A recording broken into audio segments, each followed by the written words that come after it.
نیرے بطحا صاحب علم نشرہ شاہد ماتغا معصوم آمینہ احمد مجتبی جناب محمد مصطفیٰ صلی اللہ تعالی علیہ وآلہ وسلم کے در دولت ہدیہ درود و سلام پیش کرنے کے بعد واجب التعظیم واجب القدر سامعین ذی وقار خصوصاً بالخصوص انتظامیہ و معاونین متعلقین مرکزی جامع مسجد غوثیہ، آپ احباب کے سامنے جو آیا مقدسہ، آیا کریمہ، آیت مبارکہ پڑھنے کا شرف اور سعادت حاصل کی، اللہ تعالی نے قرآن کریم کے اندر ارشاد فرمایا کنتم خیر امت اخرجت للناس تأمرون بالمعروف وتنہون عن المنکر۔ اللہ تعالیٰ نے ارشاد فرمایا تم خیر والی امت ہو، اخرجت للناس تأمرون بالمعروف وتنہون عن المنکر۔ اس امت کو لوگوں کے لیے پیدا کیا گیا۔ اللہ تعالیٰ نے ارشاد فرمایا تأمرون بالمعروف وتنہون عن المنکر، تم نیکی کا حکم دیتے ہو اور برائی سے منع کرتے ہو۔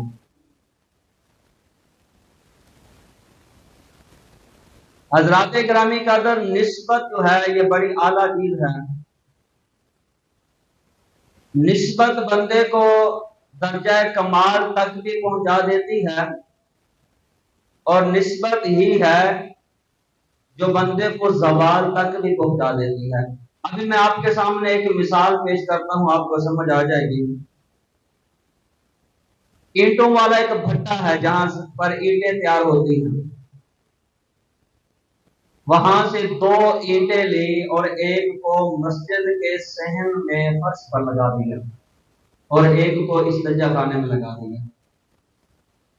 ایک ہی بٹے سے دونوں اینٹیں تیار ہوئی، ایک ہی کاریگر نے اس کو تیار کیا اور پھر ایک ہی مستری نے ان کو لگایا، لیکن نسبت ان کی علیحدہ علیحدہ ہو گئی۔ ایک کی نسبت مسجد کے ساتھ ہو گئی اور دوسری کی نسبت لیٹرین کے ساتھ، واش روم کے ساتھ ہو گئی۔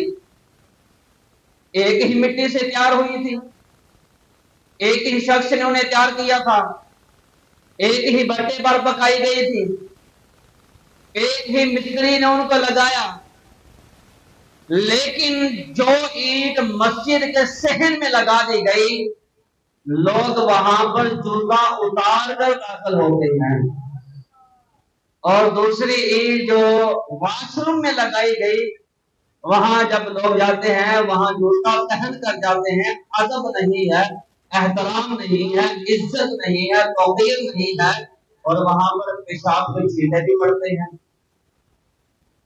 تو سوال یہ پیدا ہوا کہ وجہ کیا ہے؟ ایک ہی مٹی سے تیار ہوئی، ایک ہی شخص نے تیار کیا، ایک ہی بٹے پر تیار کی گئی، ایک پر جوتے اتار کر لوگ جاتے ہیں اور دوسرے اینٹ جہاں لگائی گئی اس جگہ جوتے پہن کر جاتے ہیں، وہاں تو کوئی ادب نہیں ہے۔ تو جواب ایک آتا ہے، وہ یہ ہے کہ ان دونوں کی نسبت علیحدہ علیحدہ ہے۔ ایک کی نسبت لیٹرین کے ساتھ ہو گئی ہے اور اس نسبت کی وجہ سے وہ وہاں رہنے لگی، اس کا ادب نہ ہوا، اس کی توقیر نہ ہوئی، اس کی عزت نہ ہوئی، اور دوسری جو ہے اس کی نسبت مسجد کے ساتھ ہو گئی، جو سجدہ گاہ مسلمین ہے، جو مسلمانوں کے سجدہ کرنے کی جگہ ہے، ادب کی جگہ ہے، اعلیٰ جگہ ہے، عرفہ جگہ ہے، مقام والی جگہ ہے، لوگ اس کا ادب کرتے ہیں۔ اللہ نے اس کا ادب بیان فرمایا، اس کی عظمت بیان فرمائی، رسول اللہ نے اس کی عظمت بیان فرمائی ہے، اور پھر تمام انبیاء کرام علیہ السلام کو بھی اپنے کعبہ مسجد میں عطا فرمائی ہے۔ یہ سجدہ داری مشرکین ہے، مسجد کے ساتھ نسبت ہونے کی وجہ سے اس عید کو بھی مسجد کا حصہ سمجھا جاتا ہے۔ حضرات کرام قدر، اللہ تعالیٰ نے ارشاد فرمایا کنتم خیر امۃ اخرجت للناس، تم امتوں میں سے بہترین امت ہو جو لوگوں کے لیے پیدا کیے گئے۔ اور اللہ رب العالمین نے پھر بہتری کی وجہ بھی بتا دی، دو چیزیں اس آیت کریمہ کے اندر بیان فرمائی ہیں۔ اللہ فرماتا ہے تأمرون بالمعروف وتنہون عن المنکر، تم نیکی کا حکم دیتے ہو، برائی سے منع کرتے ہو۔ نبی پاک علیہ الصلوۃ والسلام کے بعد یہ نیکی کا فریضہ جو ہے، نیکی کا حکم دینا اور برائی سے منع کرنا، یہ حضور کی تمام امت کے ذمے ہے۔ ساری امت اب قیامت تک نیکی کا حکم بھی دے گی اور برائی سے منع بھی کرے گی۔ یہ اللہ نے قرآن میں ارشاد فرمایا، اور رسول اللہ علیہ الصلوۃ والسلام کی حدیث بھی ہے، تم میں سے ہر ایک حاکم ہے اور تم میں سے ہر ایک اپنی رعایا کے بارے میں قیامت والے دن جواب دہ ہوگا، پوچھا جائے گا۔ اس کے ماتحت جتنے بھی لوگ ہیں وہ کیسے عمل کرتے ان کے بارے میں قیامت والے دن پوچھا جائے گا کہ تم نے انہیں نیکی کا حکم دیا یا نہیں دیا، برائی سے منع کیا یا نہیں کیا۔ اللہ رب العالمین وحدہ لا شریک خالق کائنات نے ارشاد فرمایا تم امتوں میں سے بہترین امت ہو۔ یہ ہماری ذمہ داری ہے کہ ہم نے نیکی کا حکم دینا ہے اور برائی سے بولیے منع کرنا ہے، روکنا ہے۔ اللہ تعالیٰ نے جو ہمیں نبی عطا فرمایا، جو اللہ نے ہمیں رسول عطا فرمایا، بڑی عزتوں والا، بڑی شانوں والا، بڑے مقامات والا یہ نبی ہے۔ اللہ تعالیٰ نے اس نبی کو تمام نبیوں کا امام بنایا۔ نبی تو عرفہ اعلیٰ عزت والا، شان والا ہے ہی، نسبت ہماری نبی کے ساتھ ہو گئی ہے۔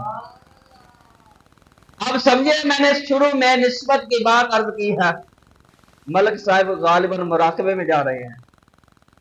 ملک صاحب، نسبت کی شروع میں نے بات عرض کی ہے، وہ اینٹ جو لیٹرین میں لگے، ایک اینٹ جو مسجد میں لگے، دونوں کی نسبت علیحدہ علیحدہ ہے۔ ایک کو کمال ملا، ایک کو زوال ملا۔ رب کعبہ نے جو ہمیں نبی عطا فرمایا، تمام نبیوں کا تاجدار ہے، تمام رسولوں کا تاجدار ہے۔ رب کعبہ نے اسے اپنا حبیب بنایا ہے اور ہماری نسبت اس نبی کے ساتھ ہو گئی ہے۔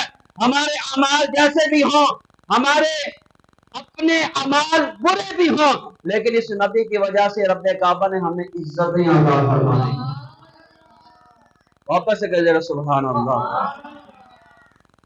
اور آپ کو میں نے اس پورے آج کی تقریر کے اندر تقریباً 2 نبیوں کی باتیں بتانی۔ ایک ہیں حضرت آدم علیہ السلام،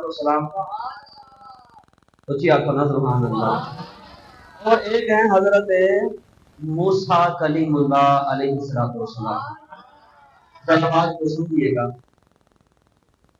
اللہ کے نبی حضرت آدم علیہ السلام اپنے حواریوں کے درمیان بیٹھے ہوئے ہیں، اپنے ماننے والوں کے درمیان، جس طرح ہمارے نبی کے صحابہ ہیں اور جو صحابہ کے درمیان تشریف فرما ہوتے ہیں۔ آدم علیہ السلام کے ماننے والے آپ کی کلمہ گول آپ کے آس پاس بیٹھے ہیں، کہنے لگے اے اللہ کے نبی، ہمیں کوئی ایسی بات بتائیے جس بات کو سن کر ہمارے دلوں میں نرمی پیدا ہو جائے، ہمارے دل نرم ہو جائے۔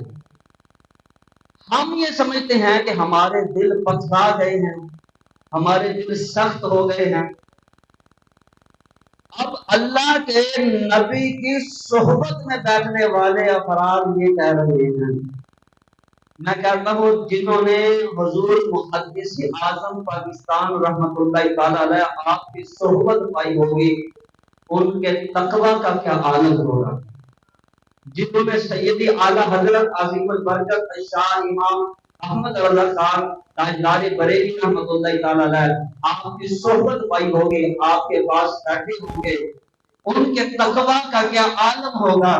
جنہوں نے حضور داتا علی بریلی رحمت اللہ تعالی علیہ آپ کی صحبت پائی ہوگی، ان کے تقوی کا کیا عالم ہوگا جو بابا فرید الدین گنج شکر رحمت اللہ تعالی علیہ آپ کے بارگاہ میں بیٹھے ہوں گے، صحبت پائی ہوگی، ان کے تقوی کا کیا عالم ہوگا۔ یہ بندوں کی بات ہے۔ نبی کے پاس بیٹھنے والے کہہ رہے ہیں اے اللہ کے نبی، ہم آپ کی صحبت میں بیٹھتے ہیں، ہمیں کوئی ایسی بات بتلائیے ہمارے دل نرم ہو جائے، ہم یہ سمجھتے ہیں ہمارے دل پتھر ہو گئے۔ نبی کی صحبت میں بیٹھنے والے اعلیٰ ہیں، لیکن ان کی خشیت کا یہ عالم ہے، ان کے خوف کا یہ عالم ہے۔ رب کعبہ کی بارگاہ میں خوف اور ڈر کا یہ عالم ہے کہ اللہ کے نبی سے کہتے ہیں ہمیں کوئی ایسی بات بتلائیے کہ ہمارے دل نرم ہو جائیں، ہمارے دلوں میں نرمی پیدا ہو جائے۔ ہم یہ سمجھتے ہیں ہمارے دل پتھرا کے ہیں۔ آدم علیہ السلام ان اپنے ماننے والوں سے کہنے لگے، میں آپ کو ایک بات بتاتا ہوں، میں اگرچہ نبی ہوں لیکن جب یہ بات میں سوچتا ہوں تو میرے جسم پر بھی لرزہ طاری ہو جاتا ہے، میرے جسم پر بھی کبھی طاری ہو جاتی ہے، میرے جسم پر بھی اللہ کا خوف طاری ہو جاتا ہے، میرے رونگٹے کھڑے ہو جاتے ہیں۔ آدم علیہ السلام نے اپنے ماننے والوں کو 4 باتیں ارشاد فرمائی۔ ابھی وہ 4 باتیں میں آپ کے سامنے رکھنے لگا ہوں۔ اللہ تعالی ہمارے دلوں میں بھی خوف عطا فرمائے، اللہ تعالی ہمارے دلوں کو بھی نرمی عطا فرمائے، اور اللہ تعالی ہمیں بھی پرہیزگاری عطا فرمائے۔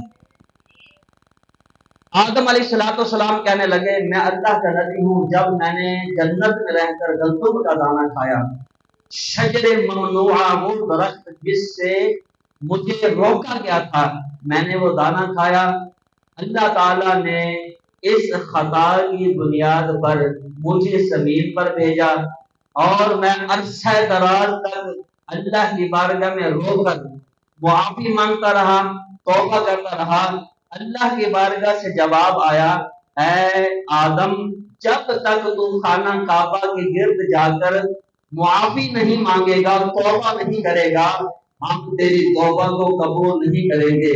آدم علیہ السلام کہنے لگے کہ مجھے یہ حکم ہوا خانہ کعبہ کے گرد جا، وہاں جا کر توبہ کر، استغفار کر، معافی مانگ، پھر ہم تیری توبہ کو قبول کریں گے۔ کہنے لگے کہ آخری نبی آئے گا، اللہ اس کو امت عطا فرمائے گا، نبی تو شان والا ہوگا ہی ہوگا، امت کی اتنی شان ہوگی، وہ زمین کے کسی خطہ پر گناہ کریں گے، وہی توبہ کریں گے، اللہ تعالیٰ ان کی توبہ کو اسی جگہ پر قبول فرما لے گا۔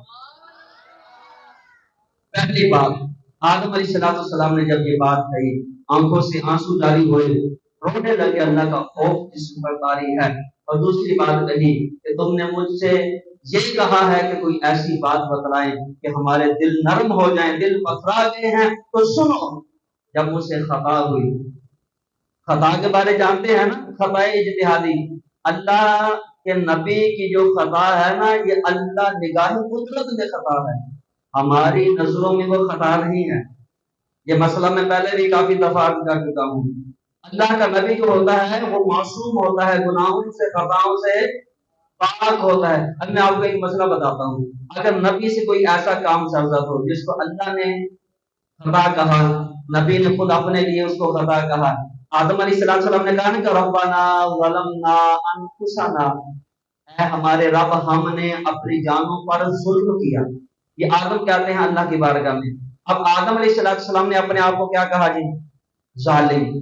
اسی کہہ سکتے ہیں کہ اسی آگے نبی ظالم تے سارا ایمان ختم، اسی ایمان دے دائرے جو اسلام دے دائرے تو باہر نکل جانا۔ کہ اللہ کے نبی سے جو خطا سرزد ہوئی، یہ نگاہ قدرت میں خطا ہے ہمارے لیے۔ میں آپ کو بات سمجھانے لگا، تھوڑی سی مشکل بات ہے، باریک ہے، آپ سمجھیں۔ ہم اگر کوئی ایسا فعل سرزد ہو اللہ کے نبی سے، ہم اسے خطا نہیں، ہم کہتے ہیں یہ خلاف اولا کام ہے۔ کیا ہے جی؟ ایک ہے اولا یعنی سب سے اچھا، ایک ہے اچھا۔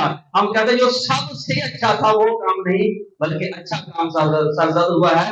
اللہ کے نبی کی وہ خطا نہیں ہماری نظروں میں، نگاہ قدرت میں ہوگی۔ ہم نہ نبی کو خطائی کہہ سکتے ہیں، نہ ظالم کہہ سکتے ہیں، ہم کہتے ہیں اللہ کے نبی سے خلاف اولا کام سرزد ہوا، تو آدم علیہ السلام کہنے لگے مجھ سے جب وہ خطا سرزد ہوئی، میں نے گندم کا دانہ کھایا، شجر ممنوع کا پھل کھایا، اللہ تعالیٰ نے اس خطا کی سزا میں میرے اور میری زوجہ حوا رضی اللہ تعالی عنہا دونوں کے درمیان جدائی ڈال دی۔ فرمانے لگے کہ آخری نبی آئے گا، وہ نبی تو عظمتوں والا شانوں والا ہوگا ہی ہوگا، اس کی امت اتنی شان والی ہوگی، گناہ کریں گے رب کعبہ پھر بھی میاں بیوی کے درمیان جدائیاں نہیں کروائے گا۔ تیسری بات آدم علیہ السلام کہنے لگے کہ جب مجھ سے خطا ہوئی، جنت میں رہ کر ہوئی، جنت کے اندر موجود تھا، مجھ سے خطا سرزد ہوئی، اللہ تعالیٰ نے مجھے جنت سے باہر نکال دیا۔ آخری نبی آئے گا، اس کی امت ہوگی، نبی تو شان والا ہوگا ہی ہوگا، امت کتنی شان ہوگی۔ آدم علیہ السلام کہنے لگے کہ وہ جنت کے اندر نہیں ہے، جنت سے باہر رہ کر سبائے کریں گے، اللہ تعالیٰ پھر بھی جنت میں داخلہ عطا فرما دے گا۔ تین باتیں ہیں۔ چوتھی بات آدم علیہ السلام نے کہی کہ اے میرے ماننے والوں، جب مجھ سے خطا ہوئی، میں نے گندم کا دانہ کھایا، شجر ممنوعہ کا پھل کھایا، میرے جسم پر لباس تھا، اللہ تعالیٰ نے میرے لباس کو واپس لے لیا، میرا لباس لے لیا، لیکن آخری نبی آئے گا، نبی تو شان والا ہوگا ہی ہوگا، امت اتنی شان والی ہوگی، اتنی عظمت والی ہوگی کہ وہ لباس اتار کر گناہ کریں گے، رب کعبہ پھر بھی انہیں لباس عطا فرما دے گا۔ اللہ تعالیٰ دنیا اور آخرت میں ہمارے عیبوں کی پردہ پوشی فرمائے۔ یہاں اگر ہمارے نبی ہمارے راز کھلنے نہیں دیتے تو کب کو چاہیے کہ محشر میں رسوائی ہو۔ یہ اللہ کے نبی کا کرم ہے ہماری اوپر۔ حضرت آدم علیہ السلام نے کہا کہ جب مجھ سے خطا ہوئی، رب کعبہ نے مجھے جنت سے نکالا، میں نے توبہ کی، استغفار کی، رب کعبہ نے فرمایا آدم جب تک خانہ کعبہ سے گر جا کر توبہ نہیں کرے گا، معافی قبول نہیں ہوگی، توبہ قبول نہیں ہوگی، ورنہ آخری نبی کی امت جس جگہ پر رہ کر گناہ کریں گے وہی توبہ کریں گے، رب کعبہ گناہ معاف کر دے گا۔ جب مجھ سے خطا ہوئی، رب کعبہ نے میری اور میری سوچا کے درمیان جدائی ڈال دی، جب یہ گناہ کریں گے رب کعبہ میرا بیوی کے درمیان جدائیاں نہیں کروائے گا۔ جب مجھ سے خطا ہوئی، رب کعبہ نے مجھے جنت سے باہر نکال دیا، کہ جنت کے اندر نہیں ہے، جنت سے باہر ہے، کہ جنت سے باہر رہ کر جدائی کریں گے، رب کعبہ پھر بھی امت سے داخلہ عطا فرما دے گا۔ جب مجھ سے خطا ہوئی، رب کعبہ نے میرا لباس واپس لے لیا، لیکن جب یہ گناہ کریں گے رب کعبہ پھر بھی اس دعا میں انہیں لباس عطا فرما دے گا۔ میرے مصطفیٰ کے غلاموں، رب کعبہ نے حضور کا صدقہ ہمیں یہ عظمتیں دی، ہمیں یہ شانیں دی، ہمیں یہ رفعتیں دی، ہمیں یہ بلندیاں دی کہ کیوں نہ ہم اس نبی کا شکر ادا کریں، کیوں نہ ہم اس نبی کی نعتیں پڑھیں، کیوں نہ اس نبی کے تذکرے کریں، تو جن کا صدقہ رب کعبہ نے عزت بھی عطا فرمائی ہے۔ میں یہ کہنا چاہتا ہوں کہ رسول اللہ سے لفظ سنتا ہے وہ زمانے میں ذلیل ہو جاتا ہے، وہ زمانے میں رسوا ہو جاتا ہے، وہ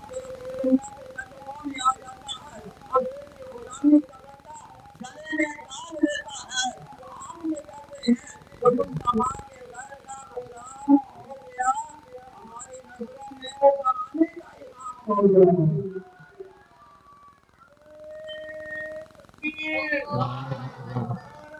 میں وہ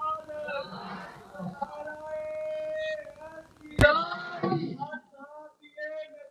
جنتی جنتی جنتی